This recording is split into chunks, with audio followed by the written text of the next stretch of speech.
இன்னொரு முஃபஸ்ஸிரின் குறிப்பிடும் பொழுது தகல்லுபக ஃபி அஸ்லாபி ஆபாயிக மினல் முஸ்லிமீன் அல்லதீன அரஃபுல்லாஹ், அல்லாஹ்வை அறிந்த ஆரிஃபீன்களான முஸ்லிம்களினுடைய சுல்பில் இருந்துதான், முதுகந்தண்டில் இருந்துதான் அல்லாஹ் தஆலா உங்களை என்ன செஞ்சிருக்கிறான், கொண்டு வந்திருக்கிறான். அப்ப அவங்க சாதாரண முஸ்லிம்களும் இல்லை, ஆரிஃபீன்கள், அல்லாஹ்வை விளங்கியவர்கள். இப்ப நமக்கு அல்லாஹ்வை தெரியாதான்னா தெரியும், அல்லாஹ் இருக்கிறான்னு தெரியும். அல்லாஹ்வை பற்றி அவனுடைய சிஃபாத்துகளினுடைய ஆழம் என்ன என்பது நமக்கு விளங்குமா?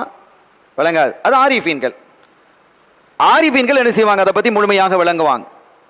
ஆக இவர்கள் எல்லாம் அவர்களுடைய ஆபாக்கள் எல்லாருமே ஆரிஃபீன்களாக என்ன செஞ்சிருக்கிறாங்க, இருந்திருக்கிறார்கள் என்பதை இன்னொரு அறிஞர் என்ன செய்கிறார், குறிப்பிட்டு காட்டுகிறார். ஃபஸஜது லஹு தூன மல்லம் யஅரிஃபு, அவர்கள் அல்லாஹ்வை தவிர வேறு யாருக்கு என்ன செய்யல, சுஜூது செய்யல. அந்த பெருமக்கள் ஸல்லல்லாஹு அலைஹி வஸல்லம் பெற்றோர். இந்த செய்தி தஃப்சீருல் குஷைரி, இமாம் குஷைரி ரஹ்மத்துல்லாஹி அலைஹி அவர்கள் குறிப்பிடுகிறார்.